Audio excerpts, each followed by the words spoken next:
A conversation between Mars and Earth will one day feel as simple as a phone call next door.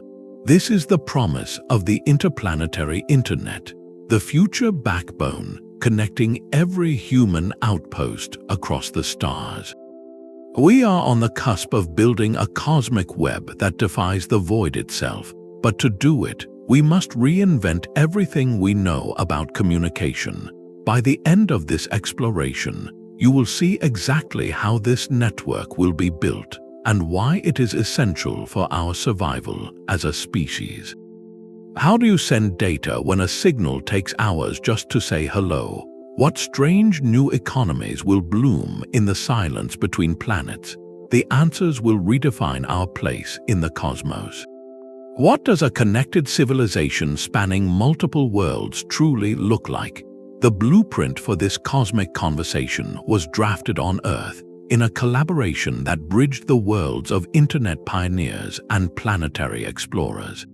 In the early 2000s, while most of us were navigating the early web, a small team at NASA, a jet propulsion laboratory, was grappling with a far more difficult puzzle. How do you send data when your recipient might be on the other side of a planet, or even tucked behind the sun, severing the link for hours or days? The internet we know, with its instant handshakes and constant connections, would shatter under such conditions. A dropped call on Earth is a minor annoyance, but a dropped data packet on its way to Mars could mean the loss of critical scientific findings. This fundamental mismatch between our terrestrial network and the realities of space demanded a radical reinvention. The answer emerged as Delay Tolerant Networking, often called DTN. Think of it not as a faster internet, but as a more patient one. Instead of demanding a continuous, real-time link, DTN is built for an environment of scheduled opportunities and long silences. Its core innovation is the bundle protocol, which acts less like a phone call and more like a cosmic postal system. When a rover on Mars collects a stunning image of a distant cliff face, it doesn't try to stream that data live. It carefully packages the image into a digital bundle, stamps it with its ultimate destination, and hands it off to an orbiting relay satellite. That satellite then stores the bundle securely, carrying it in its memory as it travels. Only when the satellite's orbit brings it into line of sight with a giant Earth-based antenna does the connection window open. The bundle is then forwarded on its next hop, perhaps to a station in California, which finally delivers it to the waiting scientists. If any link in that chain is broken, the bundle simply waits. It does not expire, it does not panic. It just patiently holds onto its precious cargo until the next connection window opens, days or even weeks later. This shift from a conversation to a correspondence is the foundational layer of the interplanetary internet. It transforms space communication from a fragile, single thread into a resilient store and forward tapestry. Without this patient protocol, every mission would be an isolated island, shouting into a stormy sea. With it, we laid the first stone in what will become the information superhighway of the solar system. That patient store and forward system solves one colossal problem, but it runs headlong into another, the universe's ultimate speed limit. No matter how clever our protocols, a signal from Earth to Mars travels at the speed of light, and that journey is not quick. Depending on the ever-shifting dance of the planets, a simple hello can take anywhere from 4 to 24 minutes just to arrive. A reply would then take the same agonizing time to come back. This means a single exchange of greetings could span nearly an hour. Real-time conversation, as we understand it, is simply impossible across these distances. This is not a technical hurdle we can engineer our way past. It is a fundamental law of physics, a permanent feature of the cosmic landscape we must learn to design around. This reality forces the interplanetary internet to embrace a fundamentally different architecture, one built for patience. We must move from an expectation of instant interaction to a model of intelligent, scheduled communication. Data cannot be streamed, it must be packaged and forwarded in deliberate hops. Imagine a digital packet containing a video message from an astronaut on Mars. It does not fire directly toward Earth. Instead, it is transmitted to a nearby orbital relay, a kind of interplanetary router which stores it securely. This relay then waits, holding the message until its own trajectory aligns with a receiving station on Earth, or perhaps another relay closer to the inner solar system. Only then does it forward the packet on its next leg of the journey. A helpful analogy is not the modern internet, but something much older, the Pony Express. A rider would not gallop the entire distance from Missouri to California alone. He would ride his segment at full speed, hand the mail off to a fresh rider at a relay station, and then rest. The message itself moved continuously, but the carriers changed. In our cosmic version, the data packets are the mail, and the network of orbiting satellites and surface stations are the relay points. The system is asynchronous, meaning sending and receiving do not happen in a locked, simultaneous dance. They happen when the opportunity arises. This principle of asynchronous store and forward design shifts our entire paradigm. We are not building a network for conversation, but for correspondence. It transforms how we think about everything, from sending a family photo to operating a distant rover. Every piece of data must be valuable enough to be worth the wait, and every system must be robust enough to function independently for long periods without new instructions. Mastering this shift from instantaneous to intelligent is the first and most profound principle we must accept. It is the only way to build a functional network that respects the immutable silence imposed by the void itself. The vast distances of space introduce a second, equally critical engineering principle: absolute reliability. On Earth, a dropped video call or a corrupted file is a temporary frustration, easily solved with a quick refresh or a resent email. Out there, beyond the thin blue line of our atmosphere, the stakes are incomparably higher. A single lost data packet could represent the only transmission of a groundbreaking discovery from the edge of a Martian canyon, or the final diagnostic report from a probe entering the atmosphere of a distant world. In the harsh, silent expanse, reliability is not merely a convenient feature, it is the fundamental survival trait of the entire network. To achieve this, the interplanetary internet must be built with a level of resilience that makes our current systems look fragile. It employs sophisticated error correction codes, complex mathematical formulas woven directly into the data itself. These codes allow a receiving station to not only detect if information has been scrambled during its long journey, but to actually reconstruct the original data perfectly, without ever asking for it to be sent again.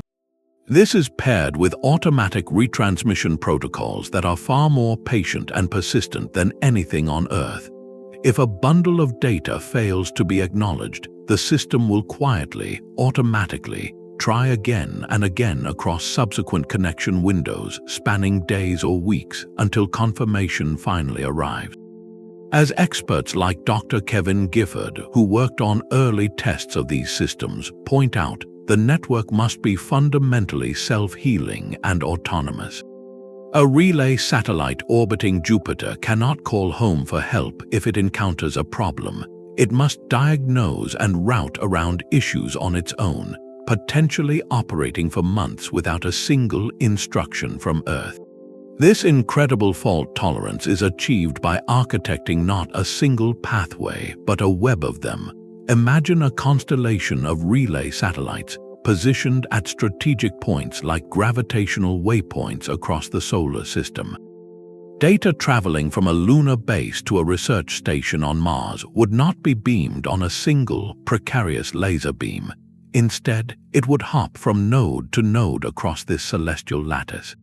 If one link fails, perhaps temporarily blinded by a powerful solar flare, the system instantly recalculates. The data is simply rerouted along a different path, perhaps bouncing through an additional relay near Venus before continuing on to its destination. This creates a network with no single point of failure. Building this level of inherent, intelligent redundancy is the non-negotiable engineering bedrock. It is the only way we can ensure that the lifeblood of future civilizations, their data, their communications, and their collective knowledge flows uninterrupted across the light years. Without this unshakable reliability, every outpost would be perilously isolated, and the dream of a truly connected solar system would remain just that, a dream. These principles of patience and reliability demand a physical architecture, a literal backbone strung across the solar system.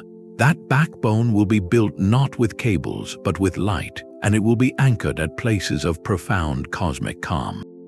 Scattered throughout our star system are gravitational sweet spots known as Lagrange points. These are places where the pulls of two massive bodies, like the Earth and the Sun, perfectly balance the orbital motion of a smaller object. Place a satellite at one of these points, and it can essentially park there, holding its position with minimal effort. For an interplanetary internet, these points are not just convenient, they are transformative. They become the perfect locations for permanent relay stations, the celestial lighthouses of our future network. Imagine a sophisticated communication satellite stationed at the Earth-Sun L1 point, a location about 1.5 million kilometers sunward from Earth. From this unparalleled vantage point, it has a nearly perpetual view of both the day side of our planet and the vast expanse of the inner solar system. Another station at the Earth-Sun L2 point, on the opposite side of Earth away from the Sun, gains a constant, unbroken line of sight into the outer darkness toward Mars, the asteroid belt, and beyond. These are not mere waypoints, they are high-altitude hubs. A transmission from a struggling outpost on Mars, for instance, would no longer have to wait for a direct line to a ground station on Earth, which might be on the wrong side of the planet.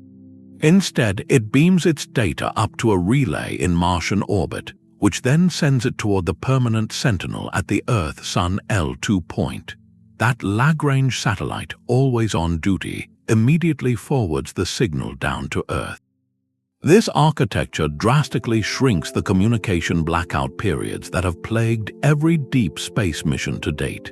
It transforms sporadic, precious connection windows into something much closer to a persistent mesh. Data can now flow along multiple, redundant pathways through this lattice of orbital relays and Lagrange hubs. The analogy shifts from the Pony Express to something more familiar, the global network of undersea fiber optic cables that connect our continents. Those cables are the physical backbone of the modern internet, laid across the ocean floor. In space, our backbone will be woven from laser links and radio waves, strung between these stable gravitational anchors. This is the infrastructure that turns a collection of independent missions into a true, functioning interplanetary network. It provides the always available, highly reliable pathways that future civilizations will depend on for everything from telemedicine and education to the real-time coordination of resource shipments across millions of kilometers. The silent, stable points where gravity cancels out will become the busiest crossroads in the solar system. But the ultimate leap in this cosmic communication may not rely on lasers or radio waves at all. It might be written into the very fabric of reality itself through the strange phenomenon of quantum entanglement. This is a frontier so new it feels like science fiction, yet it holds a key to a problem even our most patient networks cannot solve: absolute security. Picture two particles, perhaps photons or electrons, created together in a way that links their fates. They become entangled, sharing a single quantum state.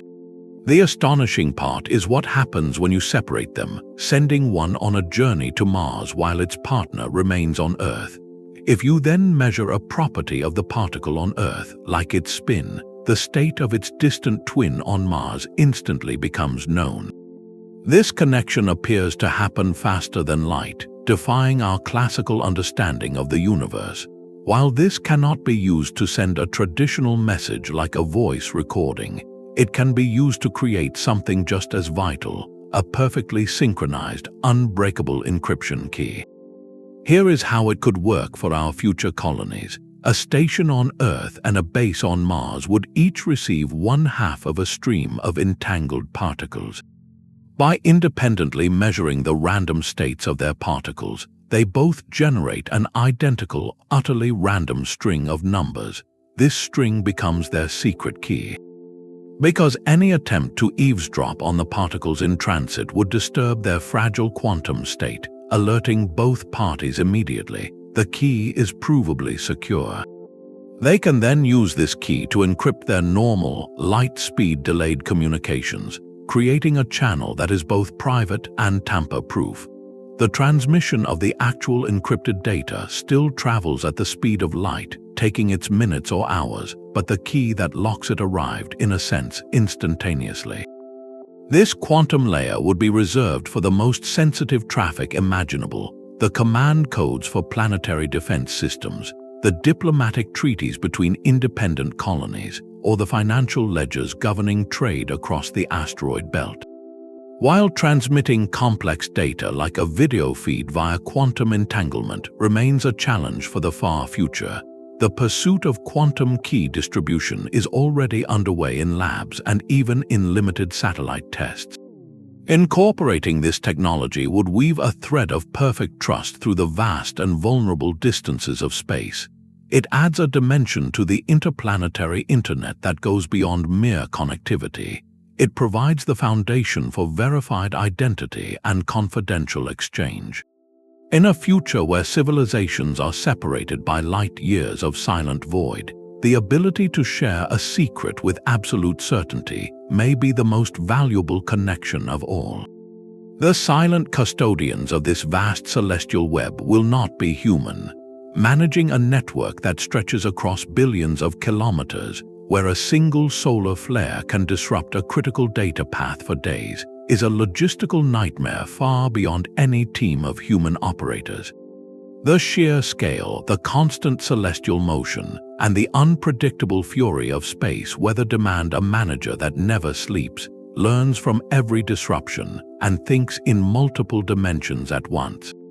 This is the indispensable role of advanced artificial intelligence, acting as the network's omnipresent concierge. These AI systems will be the quiet geniuses behind the curtain, making millions of micro-decisions every second to keep the lifeblood of civilization flowing. Their primary task is dynamic routing. Picture a high-priority data packet containing a medical diagnosis from a doctor on a Ceres mining station, destined for a specialist on Mars. The AI does not simply send it along a pre-programmed path.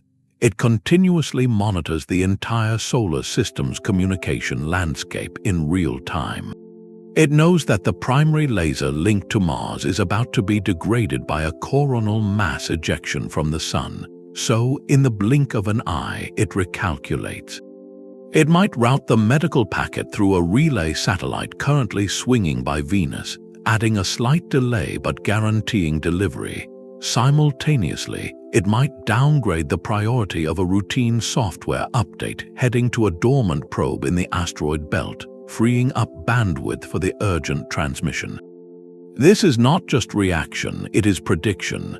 By analyzing decades of solar weather data, the AI can forecast disruptions before they happen, proactively shifting traffic patterns hours in advance, much like a global air traffic control system rerouting flights around a coming storm. These systems will learn the unique personality of space itself, recognizing that communications from Jupiter's moons have a different optimal frequency band than those from Mercury, or that data transfers peak when a Martian colony rotates into its morning light. They will allocate bandwidth not just on availability, but on a deep understanding of shifting human priorities across the system. Is a critical habitat module on a lunar base reporting a pressure anomaly?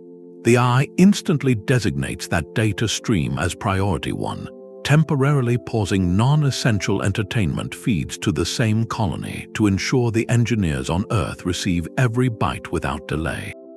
This level of autonomous, intelligent management is not a luxury, it is an absolute necessity. As human presence grows from a few outposts to hundreds of stations and ships scattered across the solar system, Earth-based oversight becomes impossible. The light speed delay alone means a human controller would be responding to a network crisis that happened 20 minutes ago, while a dozen new situations have already emerged. The AI concierge operates in the present tense of the network itself, maintaining efficiency and resilience through constant, silent adaptation. It becomes the foundational nervous system of our interplanetary society, an intelligent layer woven into the fabric of space, ensuring that even when we are separated by unimaginable voids, we remain thoughtfully, reliably connected. That intelligent nervous system, however, needs a common language to function. On Earth, the invisible glue that holds our digital world together is a set of universal rules known as the Transmission Control Protocol/Internet Protocol, or TCP/IP. It is the foundational agreement that allows a laptop in Tokyo to flawlessly request a web page from a server in Toronto. For an interplanetary internet to exist, we need an equivalent cosmic protocol, a lingua franca for machines scattered across the solar system. Without this universal standard, the grand network we envision would collapse into a chaotic tower of digital Babel. A Chinese rover on Mars might broadcast its data in one format, while a European orbiter circling the same planet listens for a completely different signal. An American lunar habitat could be utterly unable to share its life support diagnostics with an incoming Japanese supply ship, simply because their software speaks different languages. The result would not be a unified web of civilization, but a collection of isolated, mutually unintelligible islands, each surrounded by a sea of silent, unusable data. This challenge of interoperability is being tackled head-on by a little-known but critically important international body called the Consultative Committee for Space Data Systems, or CCSDS.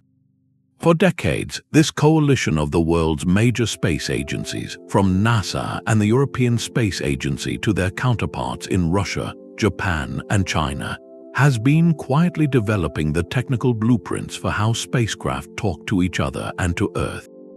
Their work is the meticulous, unglamorous foundation upon which all future cooperation will be built. They are designing the digital handshakes, the packet structures, and the file formats that every nation and private company can voluntarily adopt. This push for standardization is far more than a technical exercise. It is a profound political and collaborative endeavor. It requires competitors and partners to sit at the same table, to agree on common goals that transcend terrestrial rivalries. The incentive is powerful. A shared, efficient network makes science more productive, missions safer, and the expansion of humanity into space more sustainable for everyone. By choosing to build their systems around these common protocols, a private company launching a fleet of asteroid mining drones ensures their machines can relay data through a relay satellite if needed. A university's experimental CubeSat orbiting Jupiter can contribute its findings to a unified scientific model accessible to researchers on every continent. Establishing this common language for data is the single most important step in ensuring the interplanetary internet becomes a tool for unity rather than division. It is the promise that the infrastructure connecting future civilizations will be designed not for one flag, but for the collective benefit of all who dare to reach into the cosmos. A network is only as strong as its weakest node's power supply. This presents the fourth monumental challenge, one of pure, unyielding physics. How do you keep the lights on in the perpetual twilight of deep space? For the relay stations and outposts that will form the backbone of our interplanetary internet, energy is not just a utility, it is the very heartbeat of their existence. And in the outer reaches of our solar system, the most abundant source we rely on becomes useless. Sunlight at Jupiter is only 1/25th as strong as it is here on Earth. By the time you reach Pluto, it is a mere fraction of that, a dim candle in an unimaginably vast dark. Traditional solar panels, the workhorses of satellites in Earth orbit, would need to be the size of cities to gather enough power, a completely impractical solution. So we must turn to sources that are independent of the distant sun. The workhorse for this environment has been, and will continue to be, a remarkable piece of technology known as a radioisotope thermoelectric generator, or an RTG. It contains no moving parts, no reactor core. Instead, it harnesses the steady, relentless heat given off by the natural decay of a radioactive isotope like plutonium-238. This heat is directly converted into electricity through solid-state thermocouples. An RTG is not powerful. It generates only enough electricity to run a few light bulbs, but it is profoundly reliable, capable of providing uninterrupted power for decades. This is the technology that has kept the Voyager probes whispering back to us from interstellar space for over 45 years. For a silent relay station parked at a Lagrange point a billion miles from home, this kind of endurance is not just convenient, it is essential. Yet, as our ambitions grow, so too will our power demands. Operating powerful laser communication arrays, running advanced AI concierge systems, and supporting larger habitats will require more than a few light bulbs worth of energy. This pushes us toward more ambitious concepts. One captivating idea is the construction of massive solar power stations in the inner solar system, closer to the sun's intense rays where energy is abundant. These stations would not beam data but pure power. They would convert sunlight into a focused laser or microwave beam, aimed with incredible precision across millions of kilometers toward a receiving station on a distant moon or spacecraft. That distant outpost would then convert the beamed energy back into electricity. It is a form of cosmic logistics, shipping the very essence of power from where it is plentiful to where it is desperately needed. Solving this energy puzzle is fundamental because every node that goes dark is not just a lost machine, it is a broken link in the chain of civilization. A silent relay could isolate entire colonies, cutting off data flows for medicine, coordination, and knowledge. The quest for sustainable, long-lasting power sources in deep space will drive innovations in energy harvesting and storage that we can scarcely imagine today, from more efficient nuclear systems to perhaps tapping into entirely new physics. It ensures that the nervous system we are building across the stars has a heartbeat that will endure for centuries. This vast, intelligent network will not exist in a vacuum of pure science. It will become the very lifeblood of a new economy, one born in the silence between worlds. The data flowing across those laser links will be far more than research papers and engineering telemetry. It will be the currency of interplanetary commerce. Picture a robotic mining swarm on a nickel-iron asteroid in the belt. Every laser scan, every spectral analysis of a promising ore vein is a packet of immense financial value. That data must travel securely and reliably to the command center of a processing station orbiting Mars, where executives and engineers will decide in real time, accounting for the 40-minute delay, whether to commit a billion-dollar refinery ship to that location. Simultaneously, a luxury hotel carved into a lunar lava tube is streaming an immersive 360-degree tour to potential high-paying clients on Earth. The flawless quality of that stream, delivered across nearly 400,000 kilometers, is its primary marketing tool. In this future, information is not just power, it is the literal inventory, the contract, and the advertisement. This gives rise to an entirely new layer of economic activity, interstellar data markets. Just as financial markets today trade in futures and commodities, these platforms will trade in bandwidth futures, priority data lanes, and verified information packets. A mining conglomerate might purchase a guaranteed high-priority data bundle for a critical 24-hour period when their asteroid swings into an optimal transmission window. An entertainment conglomerate might bid in a real-time auction for extra bandwidth during the broadcast of the first off-world Olympic Games, ensuring viewers on Earth experience no lag or pixelation. This commoditization of the signal itself will create professions we can barely conceive. Interplanetary network analysts will be in high demand, experts who do not just fix connections, but who forecast cosmic traffic patterns and optimize data flow for profit. Cosmic data brokers will emerge, trusted intermediaries who authenticate, package, and sell valuable data streams, like real-time telemetry from a Jupiter atmospheric probe or aggregated geological surveys from across the belt to the highest bidder. This economic engine fundamentally transforms the network's purpose. It is no longer merely a tool for exploration, maintained by government agencies for the sake of knowledge. It becomes critical, privatized infrastructure, as essential to off-world settlement as water recycling or oxygen generation. The profits generated from this data-driven commerce will, in turn, fund the next wave of expansion, building more relays, launching more capable AI concierges, and pushing the network's reach toward the icy moons of the outer planets.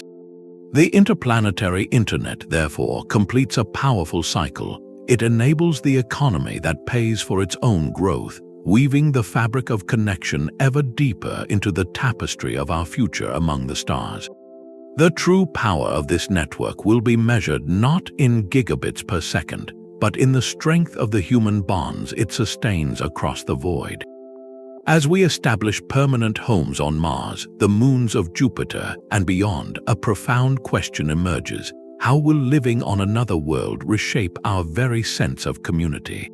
The interplanetary internet will become the central nervous system for the cultural and social fabric of these new societies, a digital lifeline that carries far more than engineering data. It will be the primary conduit for everything that makes us human, the conduit for art, music, breaking news, and shared social experiences. A new symphony composed in a lunar habitat can be streamed to concert halls on Earth the same day. A vibrant mural painted inside a pressurized dome on Mars can be shared in stunning detail, inspiring artists on every world. This constant, rich exchange of culture serves a vital purpose. It helps prevent the severe cultural divergence and profound sense of isolation that could naturally develop over generations of separation. It ensures that a child born on a distant outpost still feels connected to the shared stories, history, and creative spirit of humanity as a whole. Yet, the physics of space introduces a fascinating social filter. That inevitable latency, the 20-minute lag to Mars or the hours-long delay to the outer planets, creates a natural cultural buffer.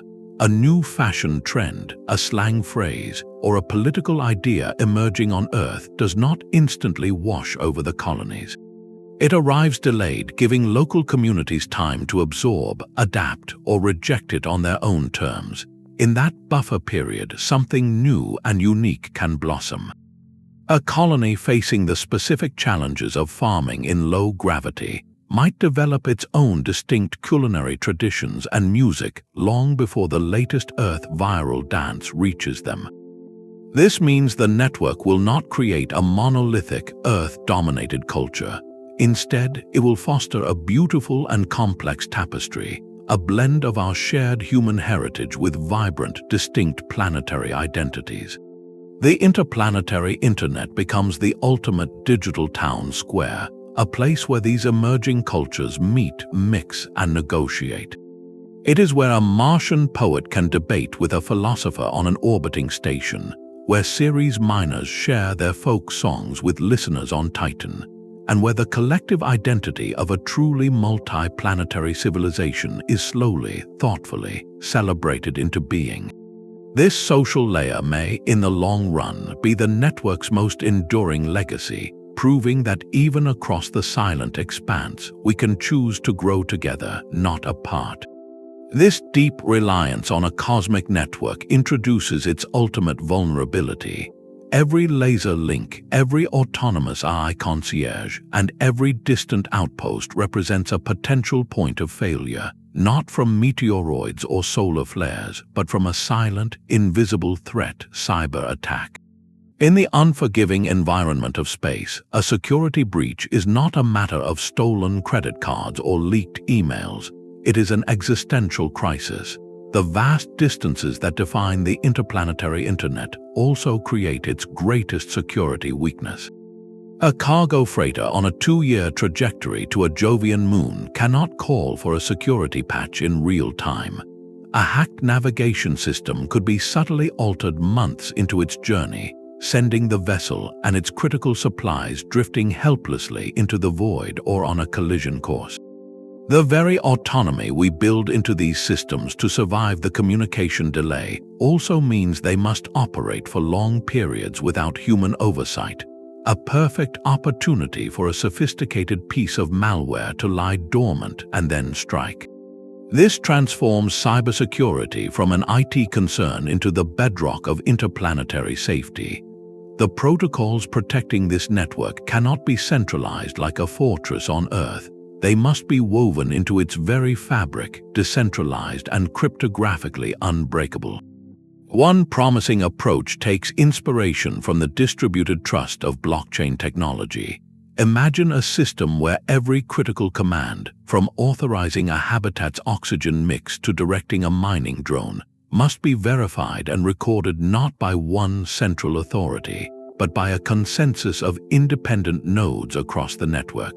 A malicious command to shut down a life support system on Mars would be rejected by the other verifying stations orbiting Earth, Venus, and the asteroid belt because it would not match the authenticated, agreed-upon ledger of valid instructions. This creates a digital immune system where trust is distributed, making it nearly impossible to compromise the entire network by attacking a single point. Furthermore, every piece of hardware, from the smallest atmospheric sensor on Titan to the largest orbital shipyard, will need its own inherent defensive intelligence.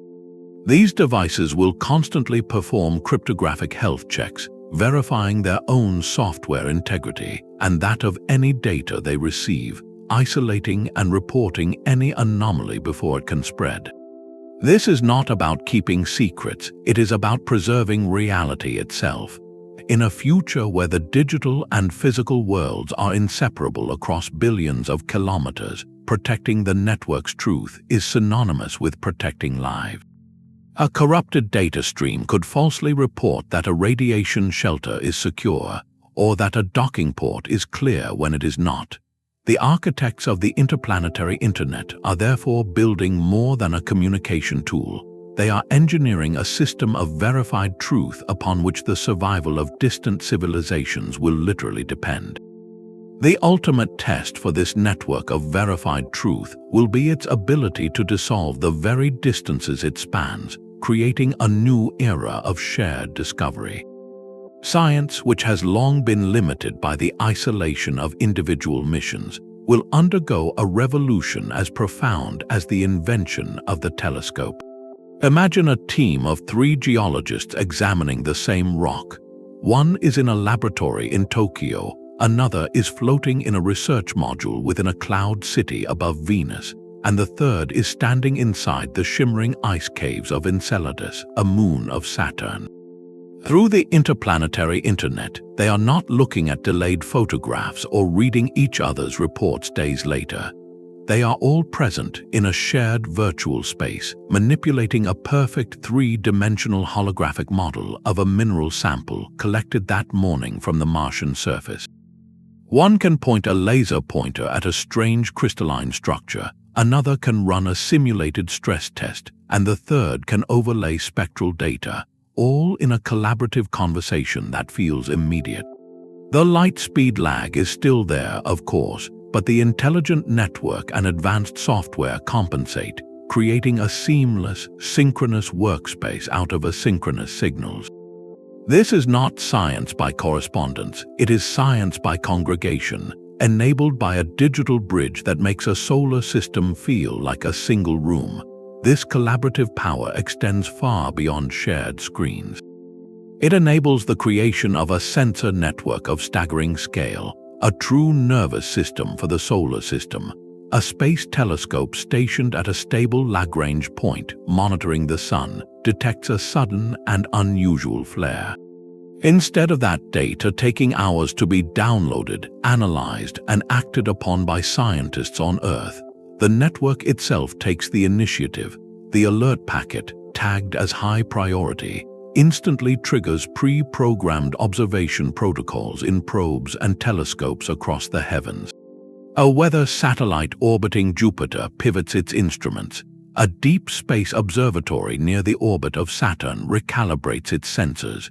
Even a seismometer on the surface of the Moon begins recording subtle vibrations. For a critical window of time, our entire deployed array of instruments becomes a single, unified observatory focused on one event, providing a multidimensional dataset no single mission could ever capture. This transforms our understanding from snapshots to a continuous, living portrait of our cosmic neighborhood. An atmospheric chemist on a Titan base could initiate a planet-wide sensor sweep to track a complex hydrocarbon storm, drawing on data from drones, orbital satellites, and ground stations simultaneously. The interplanetary internet makes the solar system itself a collaborative laboratory, where every instrument, everywhere, can contribute to a single question. This accelerates the pace of discovery exponentially, turning what was once a slow, sequential process into a symphony of simultaneous observation. It means the next great breakthrough might not come from a lone genius on Earth, but from the collective, real-time analysis of a distributed brain trust scattered across the stars, finally thinking as one. The physical heart of this network already beats quietly in 3 deserts around our world.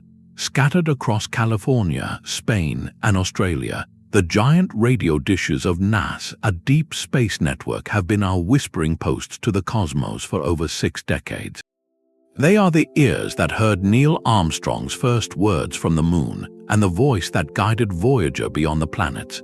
Today, this system functions like a single, incredibly busy telephone operator, manually connecting calls between Earth and dozens of distant spacecraft, each patiently waiting its turn for a precious window of communication. But to become the backbone of an interplanetary internet, this venerable system must evolve from a switchboard into something far more powerful, a central internet exchange point for the solar system. The first major upgrade is already underway, a shift from radio waves to light. Optical laser communication, which we have successfully tested on missions like the Psyche asteroid probe, offers a revolutionary leap in bandwidth. Think of it as replacing a garden hose with a fire hose for data. Where a radio link might send back a few high-resolution images per day, a laser link could stream continuous, ultra-high-definition video from the surface of Mars. Integrating this technology into the deep space network's giant dishes will give them the capacity to handle the torrent of data future colonies will generate. But the transformation goes beyond new transmitters. The future deep space network will not operate as a closed, government-only system. It will become an open standard hub, a planetary internet exchange, or PIX. Imagine it as the grand central station of solar system data traffic. It will seamlessly interconnect with a growing constellation of commercial relay satellites, like those planned for lunar orbit by private companies, and with international assets from other space agencies. A data packet from a European research station on the Moon would not need a dedicated link to Europe. It could bounce to a commercial lunar relay, which then forwards it to the Deep Space Network station in Spain. That station, acting as a node in the global exchange, instantly routes it to its final destination, perhaps a university server in Japan. For Mars, the station in California might serve as the primary gateway, managing the flood of scientific, commercial, and personal data flowing to and from the Red Planet. This evolution turns the deep space network from a bottleneck into a vibrant, interoperable crossroads. It becomes the indispensable terrestrial anchor, the stable point on Earth where all the threads of our celestial web ultimately gather.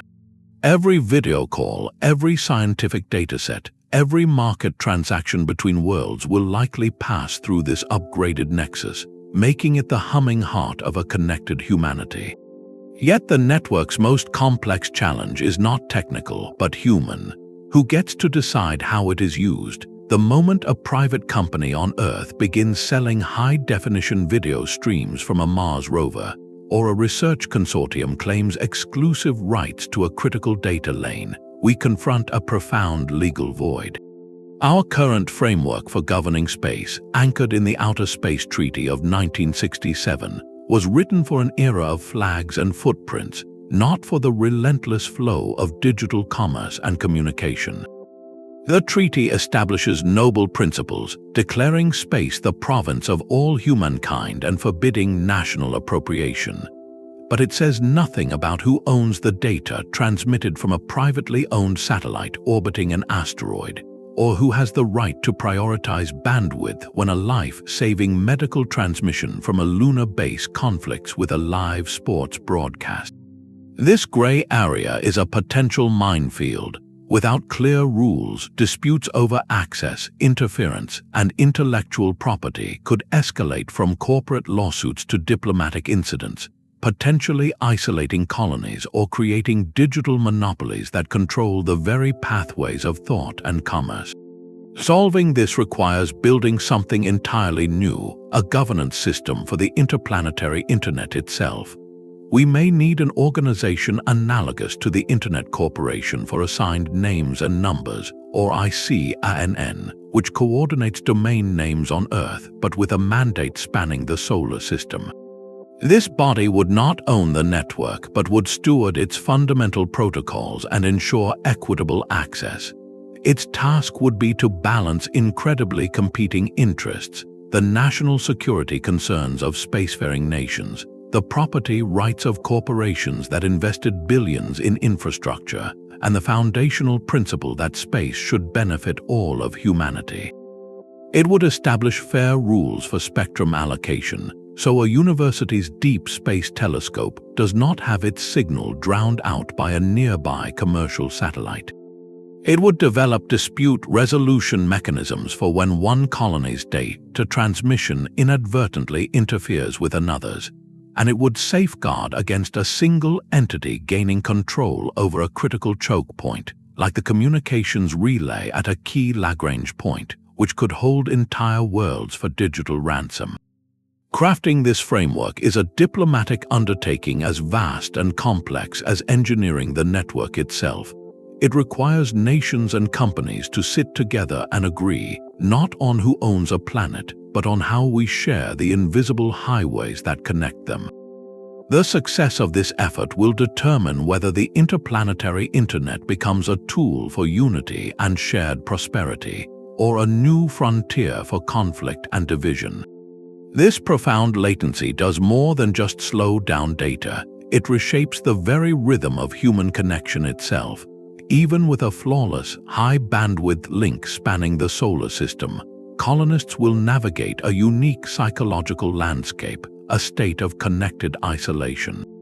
They are woven into the digital fabric of humanity, yet conversationally detached from it by minutes, hours, or even days. A quick question sent to a friend on Earth about a favorite childhood memory will not receive an answer for over 40 minutes, turning a spontaneous chat into a deliberate, scheduled exchange. This transforms communication from a flowing stream into a series of deep, still pools. Every message, every video log sent back home will carry the weight of a carefully composed letter, considered and edited, knowing it must carry meaning across a vast and silent gulf. This could foster a new culture of thoughtful dialogue, where the heat of impulsive reaction is cooled by the unavoidable delay, potentially leading to more reflective and meaningful exchanges. Yet the same delay holds a profound risk, a deep undercurrent of loneliness. watching a live broadcast of a family celebration on Earth, knowing your cheerful reaction will arrive long after the cake is cut and the guests have gone home, can underscore a painful sense of dislocation. You are a spectator to life, not a participant in it. This demands a complete reinvention of our social tools. The platforms that thrive will be built for a synchronous life. Imagine a community feed for a Martian outpost, not as a chaotic, real-time scroll, but as a thoughtfully curated digest, an artificial intelligence concierge, attuned to individual preferences, might compile the past week's highlights from Earth, from major news to personal updates from loved ones, into a cohesive, comforting narrative summary. It could identify that a colonist is particularly interested in marine biology and ensure updates from Earth's ocean research initiatives are prioritized in their weekly digest. Social connection will become less about instant messaging and more about sharing richer, longer-form media, video diaries, virtual reality postcards from the Martian plains, or collaborative art projects that are passed back and forth like a cosmic exquisite corpse, each contributor adding their layer over days or weeks. Designing for this new human experience is not a secondary concern. It is as critical as engineering the laser relays. The mental well-being of those at the frontier depends on it. We must build digital environments that acknowledge the silence, that turn the waiting from a source of anxiety into a space for reflection, and that ensure every colonist, no matter how distant, feels truly heard, even if the reply takes a little while to travel the stars. The ultimate test of a network's resilience is its ability to grow from the land itself. To weave a web across the solar system without bankrupting Earth, we must stop shipping every single component from our home planet. The eighth, and perhaps most transformative, innovation will be building the network's very bones from the dust and rock beneath our boots, a practice known as in situ resource utilization. This is the leap from importing infrastructure to growing it locally. Picture a robotic factory deployed on the lunar surface. Instead of arriving with prefabricated housings for communication towers, it feeds raw lunar regolith, the fine gray soil, into massive 3D printers. Layer by layer, these printers fabricate sturdy, radiation-resistant casings to protect sensitive relay equipment from micrometeorites and extreme temperature swings. On Mars, another facility processes the ubiquitous red sand, rich in silica, to produce the high-purity silicon needed for vast arrays of solar panels, which will power the local network nodes. This is not science fiction, it is an engineering imperative. The cost of launching a single kilogram of material from Earth's gravity well into deep space is staggering. By using what is already there, we slash those costs by orders of magnitude, but the benefits go far beyond economics. It creates a network that is inherently scalable and resilient. If a relay station on an asteroid is damaged, a repair drone can be dispatched from a nearby base, fed by local materials, to print a replacement part on the spot. There is no 2-year wait for a shipment from Earth. This capability transforms the network from a fragile, Earth-dependent supply chain into a living, self-healing system. Each new outpost becomes not just a consumer of the network, but a potential producer of its critical components. A mining colony on Ceres could refine metals for signal amplifiers. A research station on Europa might harvest water ice for cooling systems. This represents the final, crucial step toward true interplanetary independence. The network is no longer a lifeline we cast out from Earth, hoping it reaches far enough. It becomes an organic web, growing and reinforcing itself from the raw materials of the solar system, ensuring its longevity spans not just missions but generations. The first and most vital artery of this new cosmic web will stretch between the rust-red plains of Mars and the blue marble of Earth. This Mars-Earth trunk line is more than a simple connection. It is the indispensable lifeline, the foundational proof that the entire grand vision is not only possible but practical. Its architecture will be a masterpiece of celestial choreography, designed to defeat the longest communications blackout in the solar system.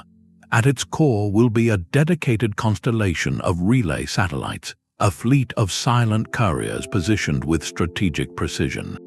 Some will orbit Mars itself, forming a local mesh network to gather data from every rover, habitat, and sensor on the surface. Others will park at the stable gravitational anchors, the Sun-Earth Lagrange points, acting as high-altitude switching stations with permanent views of the inner solar system. But the most ingenious nodes will be the pathfinders, satellites placed in orbit around the Sun itself, tracing paths that keep them perpetually in the sightlines of both planets. This multi-layered constellation creates not one single fragile thread, but a resilient web of possible data pathways. The system's true test comes during solar conjunction, the weeks-long period when the Sun, blazing with radio noise and plasma, moves directly between Earth and Mars. For any mission today, this is a mandatory quiet period, a total blackout where controllers hold their breath and hope their spacecraft survives on its own. For a permanent colony, such a silence would be unacceptable. Here, the patient intelligence of the Delay Tolerant Networking protocol proves its worth. During the blackout, all critical data, from life support readings to the daily personal logs of settlers, is continuously bundled and sent to the nearest available relay. These orbital storehouses, positioned safely away from the solar interference, accumulate the digital lifeblood of the Martian colony. They hold it securely in their memory, a growing archive of experiences and discoveries.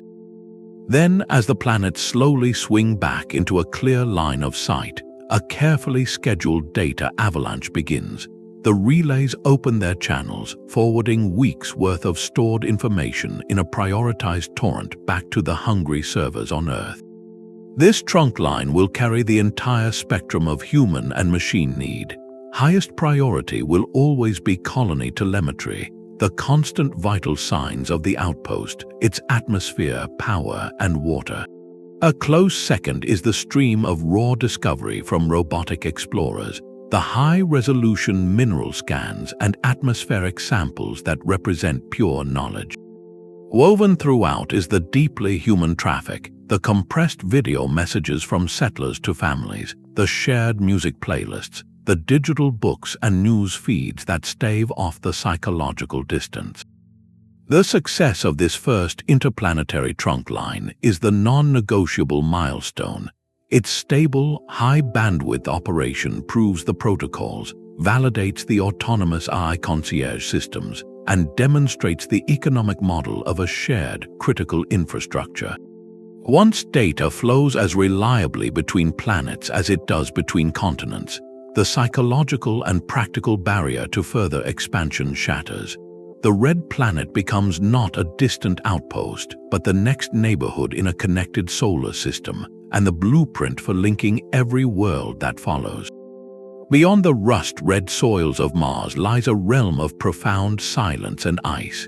The outer solar system, with its gas giant monarchs and their frozen, ocean-bearing moons, demands a new kind of network, one that thinks for itself over spans of years. As we push past the asteroid belt, the communication delays do not just increase, they transform the very nature of the conversation. A signal racing at light speed takes over 40 minutes to reach Jupiter on a good day. By the time you aim for the rings of Saturn, that delay stretches to well over an hour. For a probe skimming the methane lakes of Titan or drilling into the icy crust of Europa, real-time instruction from Earth is an impossible fantasy. This forces the network's intelligence to migrate outward, to live on board the spacecraft themselves. These are not mere data collectors, they become the network's most distant and independent nodes. A probe descending through the cryoplumes of Enceladus cannot pause to ask Houston what a strange organic signature might mean. Its onboard artificial intelligence must instantly analyze, prioritize, and decide which fractions of a second of sensor data are precious enough to save, compressing a universe of potential discovery into a manageable stream of verified knowledge. This data is then stored, sometimes for months or even years, in hardened memory banks, waiting with immense patience.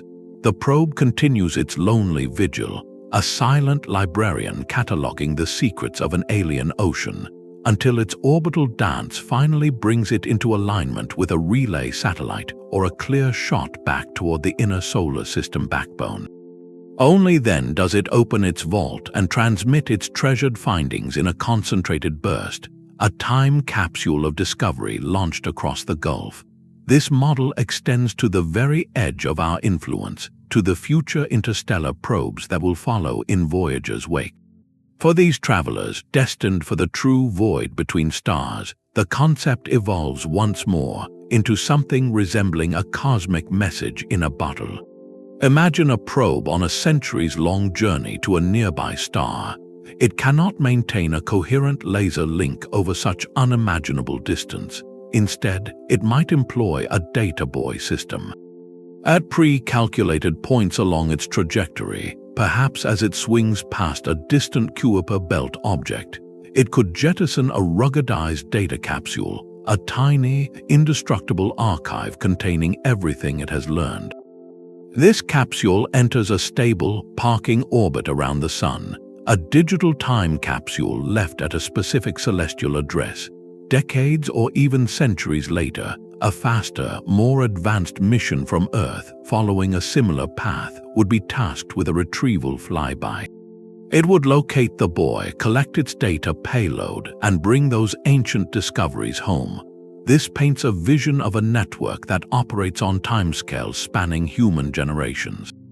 It is a web not of instant gratification, but of profound legacy, where the work of one century is harvested by the next. It requires us to design for a future we will never see, to plant digital seeds in the frozen outer darkness with the faith that our descendants will be there to reap the harvest. In the silent, patient architecture of the outer system network, we commit not just to exploration, but to a conversation with time itself. The silent, patient architecture of the outer system will be built upon a foundation of relentless, earthly ambition. While governments lay the patient protocols, the explosive energy fueling the network's rapid expansion will come from the private sector.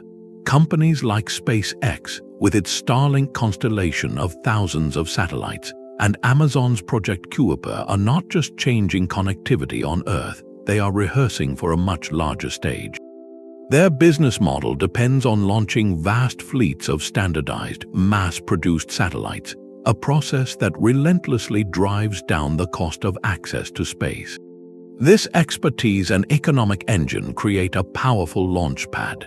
The next logical leap for these commercial mega-constellations is to look beyond our atmosphere, to provide the first commercial internet services for the Moon and eventually Mars. Imagine a future lunar base not reliant on intermittent government relays, but subscribing to a local lunar version of Starlink. A rover operator in a habitat could download high-definition terrain maps in seconds.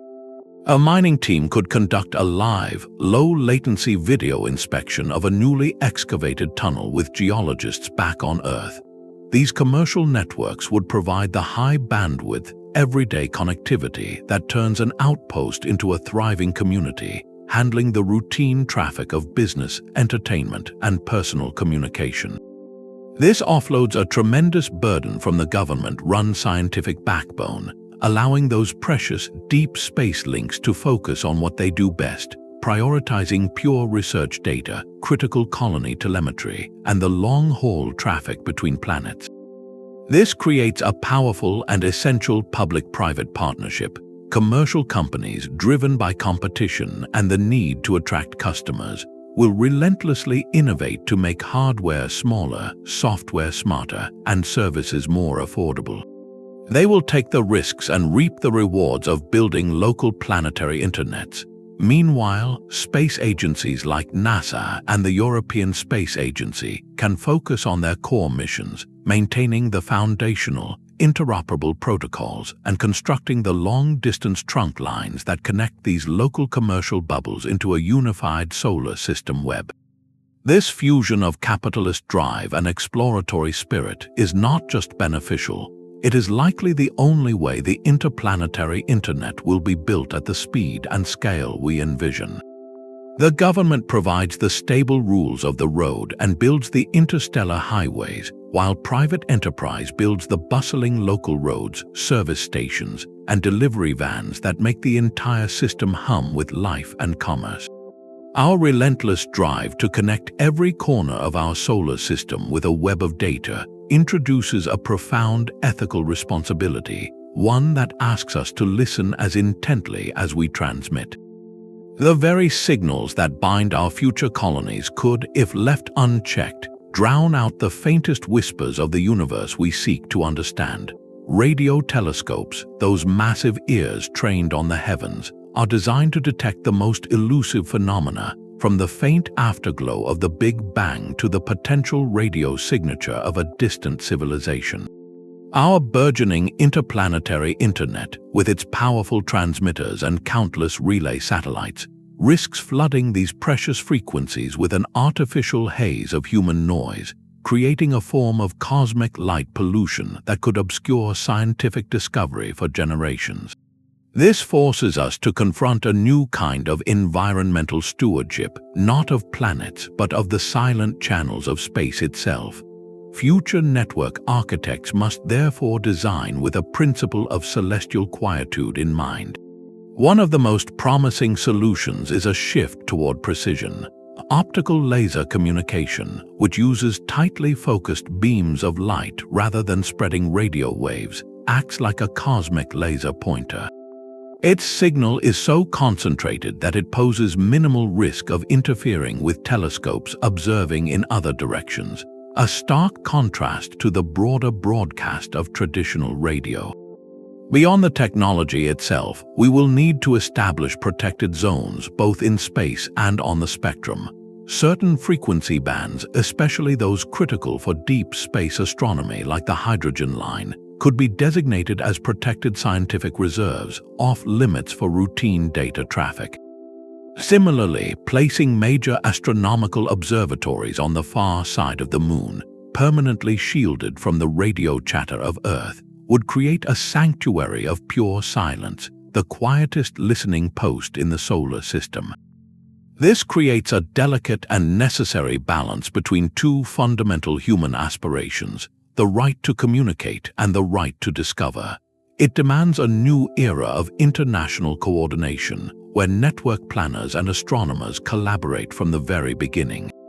Spectrum management for the solar system will become a complex diplomatic and technical endeavor, ensuring that a data burst from a mining ship in the asteroid belt does not accidentally blind a telescope studying the formation of distant galaxies. The goal is not to halt our expansion, but to make it thoughtful, to weave our web of light with a conscious respect for the darkness that cradles it. For if we fill the heavens only with the sound of our own voices, we may forever miss the moment when the universe finally whispers back. The digital foundations of our first off-world settlements will be laid not with grand interplanetary links, but with local whispers. Before a signal ever leaps between planets, it must first learn to travel across the dusty plains of a new world. This is the role of the Planetary Local Area Network, the essential building block that turns a collection of isolated machines into a coordinated community. The Moon, with its stark proximity and planned Artemis base camp, will become our first cosmic testbed for this technology. Imagine a bustling lunar outpost not as a single habitat, but as a hive of interconnected activity. Astronauts in pressurized suits move between modular habitats, each step tracked by a navigation grid. Autonomous rovers trundle across the regolith, streaming high-definition video of a newly discovered lava tube back to the main base in real time. Orbiting satellites monitor solar radiation levels, pushing instant alerts to every wrist-mounted display on the surface. For all this to function, they need a local web, a bubble of connectivity that makes the entire outpost feel like a single, intelligent organism. This lunar LAN cannot simply use Earth's Wi-Fi out of the box. The Moon's environment presents unique puzzles, from the abrasive, electrically charged dust that clings to everything, to the extreme temperature swings between sunlight and shadow that can stress electronics, to the complete lack of an atmosphere to help moderate signals. Engineers are adapting our familiar wireless standards, like LTE and its faster successors, to work in this vacuum. They might deploy a network of small, ruggedized transceivers across the base, creating a mesh that can reroute data if one node is damaged by a micrometeorite strike or simply blanketed in dust. The network must be smart enough to prioritize traffic automatically. A life support alarm from a habitat module will always cut in front of a routine geological survey upload. Proving this technology on the Moon does more than keep astronauts connected. It creates the undeniable demand for the long-haul link back to Earth. When a geologist on the lunar surface examines a rare mineral sample, she will not be satisfied with storing the data for a weekly transmission. She will want to consult with her colleagues in Houston immediately, pulling up comparative charts and discussing findings in a shared virtual workspace. That desire for instantaneous collaboration, even when filtered through a 2.6-second delay, is what drives the need for the high-bandwidth trunk lines we discussed earlier. The lunar LAN is the proof of concept, the practical demand generator that justifies the larger investment. Mars will follow with its own, more complex local network scaled for a permanent colony. There, the thin atmosphere actually allows for some interesting adaptations, perhaps using a combination of surface-based towers and high-altitude drones to create broader coverage for exploring rovers miles from the main settlement. These planetary LANs are the training wheels for a solar system-wide internet. They force us to solve the gritty, real-world problems of networking in alien environments, from power management to dust mitigation to automated repair. Every byte of data that flows seamlessly from a scientist's glove to a base server to an orbiting relay is a step toward a future where no human and no machine is ever truly alone in the cosmos. But the most profound connection our network may one day make is with a builder we never expected. All our engineering, all our protocols are built on a human assumption that we are the only architects in the cosmos. Yet the ultimate test for an interplanetary internet would not be linking Mars to Earth, but integrating our local web with a system built by minds that evolved under another sun. This is, of course, pure speculation, a thought experiment that stretches from engineering into the realm of philosophy, but it reveals something profound about the systems we are creating. The very principles that make our network work across solar distances, its patience, its reliance on fundamental mathematics, and its robustness against the chaos of space, might be the most universal language we could ever offer. A delay-tolerant protocol based on store and forward logic is not a human invention in the way a sonnet or a symphony is. It is a logical solution to a universal problem, the problem of communication across vast, silent voids. Any civilization that reaches for the stars would likely confront the same light-speed barrier and the same need for reliable data transfer. The mathematical underpinnings of our error-correcting codes or the physical principles behind our laser links are not cultural, they are cosmic. They are discoveries about the universe itself, which would be equally available to any intelligence capable of building a transmitter. In this light, the network we are weaving around our own star could be seen as more than a tool. It is a potential handshake. By designing our systems with openness and extensibility in mind, by using protocols that are logically transparent and based on verifiable physics, we are essentially leaving the digital door unlocked. We are building a local node that is, in theory, capable of connecting to a larger whole. This idea has captivated visionary scientists for decades. Carl Sagan often spoke of humanity's future among the stars, and the concept of a galactic internet, a slow, patient web linking countless civilizations, is a natural extension of that dream. In such a vision, our solar system's internet would become a single neighborhood in a sprawling celestial metropolis of information. Our local relays at Lagrange points might one day receive not just data from our own probes, but carefully packaged bundles of knowledge from a relay stationed near another star, bundles that had been traveling for centuries, forwarded from node to patient node across the interstellar deep. This shifts the purpose of our engineering from the purely practical to the deeply philosophical. Building for this remote possibility is a statement of hope, an active choice to believe that we are not destined for eternal solitude. It means embedding into our technology an assumption that others are out there, building their own networks, solving the same eternal puzzles of distance and silence. Every decision to adopt an open standard, to prioritize interoperability over proprietary control, becomes a small act of cosmic hospitality. We are not just constructing a network for our grandchildren on Mars, we are, in a very real sense, preparing a place at the table for guests we have not yet met and may not meet for 1,000 generations. The interplanetary internet, therefore, becomes humanity's first true artifact of interstellar diplomacy, a system built not with flags and treaties, but with protocols and patience, whispering into the dark not just our data, but our enduring desire to connect. The true price of a message from Neptune is not measured in credits, but in raw power. To send a single megabyte of data, a simple family photo or a short document, from that icy giant back to Earth requires a staggering concentration of energy.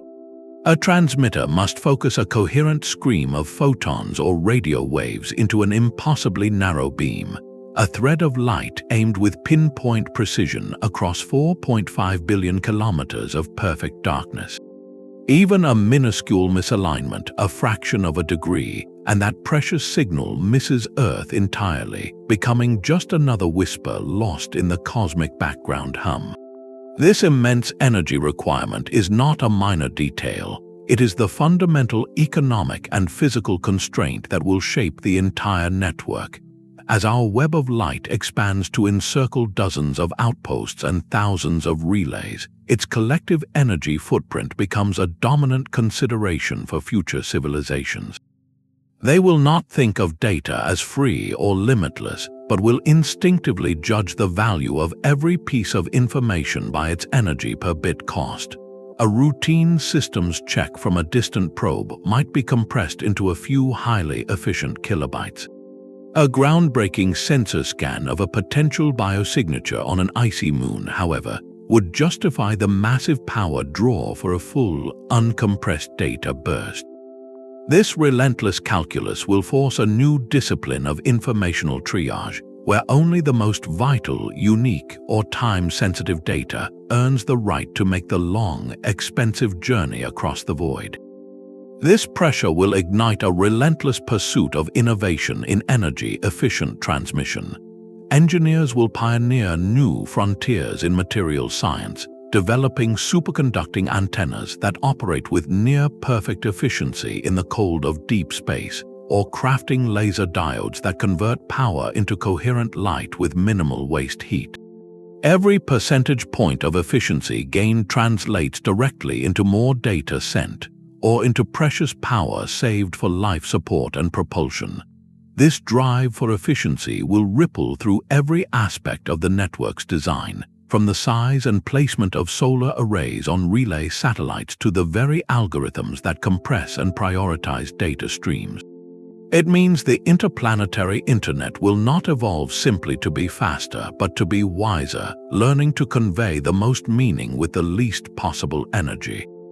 In this future, a bit of data is not just a unit of information. It is a parcel of focused sunlight, a carefully measured drop of nuclear decay heat, a tangible piece of a colony's precious power budget.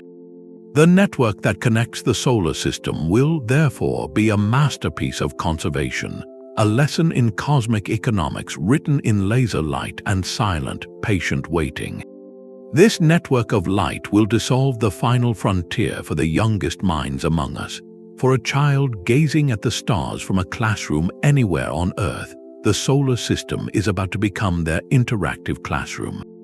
The interplanetary internet holds a transformative power that goes beyond commerce or science. It is the ultimate tool for democratizing knowledge. Imagine a student in a remote village, not just reading about the moon in a textbook, but putting on a virtual reality headset and taking the controls of a robotic microscope inside the International Lunar Laboratory. With a slight delay accounting for the distance, they could examine a freshly collected sample of ancient regolith, turning it under a digital lens, discovering crystalline structures that no human eyes have ever seen first. Or they could embark on a guided, real-time virtual tour of the Valles Marineris on Mars, standing on the edge of that canyon system, so vast it would stretch across the entire United States, with a planetary geologist narrating the history written in the layered cliffs beside them. This is not distant science fiction, it is the logical endpoint of a connected solar system. Educational platforms will tap directly into the raw data streams flowing across the network. A weather enthusiast could monitor the live atmospheric pressure feed from a station at the Martian South Pole, watching a planet-wide dust storm begin to form. An astronomy club could request time on a space telescope's public allocation, downloading raw images of a distant nebula to process and analyze themselves. This opens the door to citizen science on an interstellar scale. Anyone with curiosity and an internet connection could help classify strange geological features on Pluto, or sift through spectral data from asteroids, looking for the unique signatures of rare minerals. When a new comet enters the inner solar system, a global network of amateur observers, armed with data from 1,000 different sensors, could collaborate to track its composition and trajectory in unprecedented detail. This does more than just educate, it fosters a profound sense of shared ownership and stewardship. When millions of people have virtually stood on the Martian surface, or contributed to the discovery of a new mineral on Ceres, the solar system ceases to be the exclusive domain of governments and astronauts. It becomes our collective backyard, a place where everyone has a stake and a role to play. This global engagement transforms humanity's relationship with the cosmos. We are no longer passive observers watching missions unfold on a screen. We become active participants in the grand, ongoing project of building a cosmic civilization. The student who operates that lunar microscope today might be the engineer who designs the Europa submarine tomorrow. The network that connects our machines also connects our collective imagination, ensuring that the next giant leap for mankind is taken not by a select few, but by an entire generation that grew up feeling at home among the stars. The interfaces we use will not hide the distance, they will celebrate it. Your screen might display a simple icon of a tiny data packet, but instead of a spinning wheel, you watch it embark on a miniature journey across a map of the solar system. A line traces its path from your lunar habitat, arcing out to a relay satellite stationed at a Lagrange point, then making the long, silent leap to a receiver on Mars. A small counter ticks up, not just showing minutes until delivery, but illustrating the very physics of the connection. This visual representation of latency transforms waiting from frustration into a moment of cosmic awareness, a reminder that you are communicating across a real, physical gulf of space. It turns every message into a tiny voyage, making the user an active participant in the journey of their own words. This design philosophy will reshape our most familiar platforms. Social media feeds from other worlds could not possibly function in real-time chronological order. Instead, they will be organized by light time, creating a layered experience of the present. You might open an app to see a unified stream labeled "Now on Earth," 20 minutes ago from Mars, and 4 hours ago from the belt. This structure acknowledges the fabric of space-time itself, teaching us to perceive the solar system as a place where now is a relative concept dependent on your location. The delay ceases to be a bug and becomes a feature, a filter that encourages more thoughtful consumption. You are not doom scrolling through a frantic, instantaneous present, but thoughtfully reviewing dispatches from different points in the recent cosmic past. This enforced pace will inevitably birth new art forms. Imagine slow cinema shot over years on a Martian settlement, where the narrative unfolds with the patience of geological time, each frame sitting in the buffer of a relay satellite before being assembled into a meditative whole. Music will become an asynchronous collaboration, a composer on Titan laying down a bass melody, sending it to a vocalist on Earth who adds their part weeks later, and finally to a percussionist on Ceres who completes the piece months after it began, each contribution layered across time and space. Poetry will emerge that is written for the pause, where the empty space between stanzas is as meaningful as the words, representing the literal silence the poem traversed. This network, therefore, does more than transmit data. It cultivates a unique aesthetic, a cultural sensibility built on patience, depth, and profound perspective. It offers a conscious alternative to Earth's digital culture of instant gratification and perpetual noise. In a universe where every connection is a light-speed prayer cast across the void, we may just rediscover the value of the space between signals, and in that quiet, find a deeper way to understand our place among the stars. The journey from a single planet to a connected solar system is ultimately a story about the kind of civilization we choose to become. Every laser link we establish, every protocol we standardize, and every ethical choice we make about bandwidth and quiet zones is a statement of values. This network is our collective nervous system growing outward, carrying not just data but the very essence of our shared identity. It promises to dissolve the isolation of distant outposts, turning the silence between worlds into a canvas for collaboration, art, and discovery. The challenges are immense, from the unyielding laws of physics to the complexities of governance, but each one invites innovation and demands cooperation. What we are building is far greater than the sum of its satellites and fiber optics. It is the medium through which humanity, scattered across the stars, will continue its oldest and most vital traditions, telling stories, trading ideas, and reminding each other that we are not alone. As we look toward the horizon of other suns, let us weave this web with patience, foresight, and an open hand. Let it be a testament to our curiosity and our capacity to build bridges, not walls, across the cosmic dark. The interplanetary internet is the next chapter in our story, waiting to be written in light. If this vision of our connected future resonates with you, we would love to hear your thoughts in the comments below. And for more explorations of the ideas shaping tomorrow, be sure